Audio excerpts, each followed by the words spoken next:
Bonjour et bienvenue à la présentation des notes de cours de chimie IB au sujet du module 12. Les informations de cette vidéo sont tirées de la partie structure 3.2 du curriculum IB et comprennent 6 unités. Cette vidéo va parler des séries homologues. Elle va être très courte. On va faire la différence entre les alcanes, les alcènes et les acines. Et puis, on va parler des autres groupes fonctionnels. Donc d'abord, les hydrocarbures. Ils sont classés en 3 parties selon qu'ils ont des liens simples, des liens doubles ou des liens triples.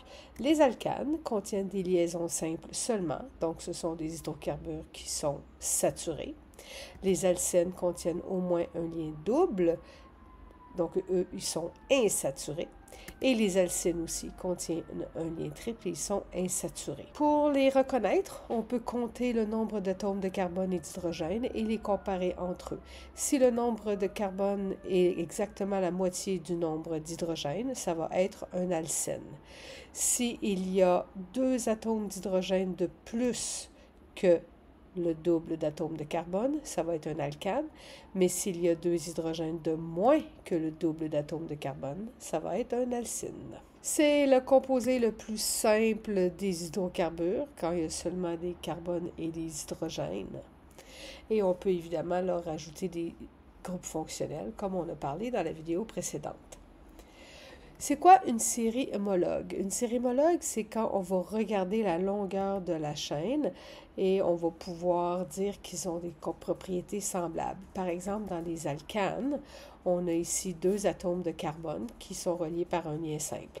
Ça pourrait être 3 atomes de carbone, 4 ou 5.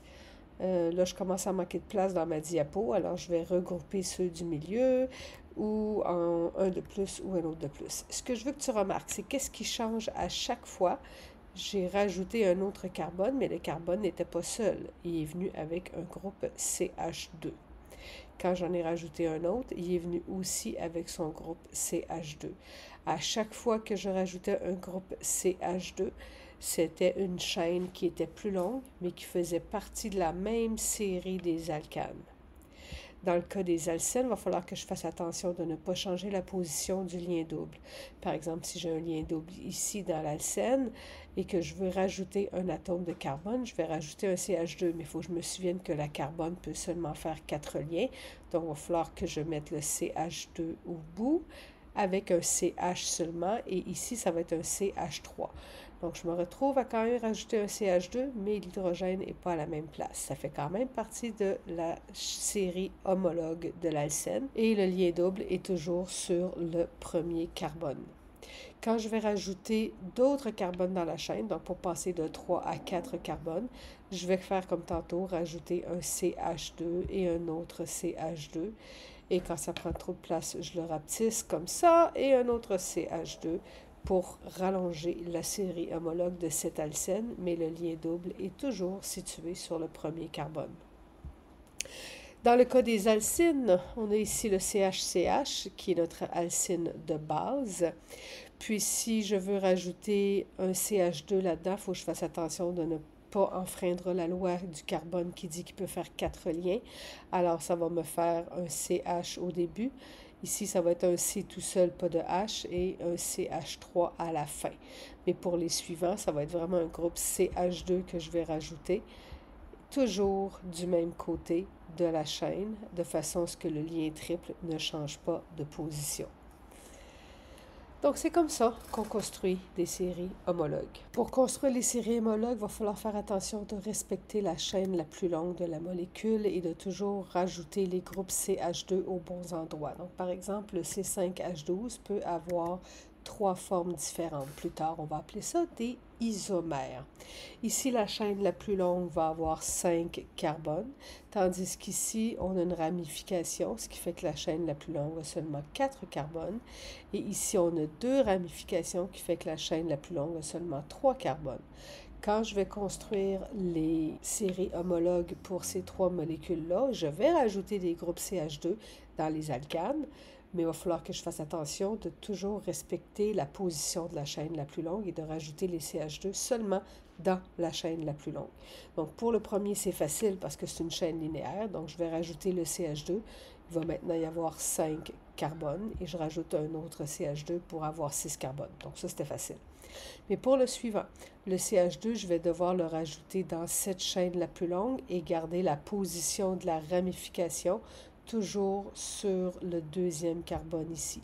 Donc, quand le groupe CH2 va être ajouté, je vais avoir la ramification sur le groupe CH2 ici et le groupe CH2 a été rajouté dans la chaîne la plus longue. Si j'en rajoute un autre, la chaîne la plus longue elle est ici et la ramification est toujours sur le deuxième carbone. Pour celui-là ici, le groupe CH2 va être ajouté sur la chaîne la plus longue. Je vais avoir ici le CH2 qui est juste attaché là et les deux ramifications vont être sur le carbone position 2. Même chose pour le suivant, les deux ramifications sont sur le carbone position 2. C'est la chaîne la plus longue qui a été rallongée juste ici. Ça va être le même processus quand on a des groupes fonctionnels. Ça va toujours être un groupe CH2 qui va être ajouté, même si ce qu'on a, c'est un halogénoalcane. Donc, si on rajoute un groupe CH2, ça va rallonger la longueur de la chaîne, mais la position de l'halogène ne changera pas. Donc, dans l'exemple qui est ici, j'ai mis le fluor toujours à l'extrémité de la molécule. Même si la chaîne est plus longue, sa position n'a pas changé. J'aurais pu choisir de le mettre sur le deuxième carbone. Il aurait fallu qu'il reste toujours sur le deuxième carbone. La chaîne aurait toujours rallongé du même côté. Même principe pour les alcools. Pour cet exemple-là, j'ai toujours mis l'alcool sur l'extrémité de la molécule.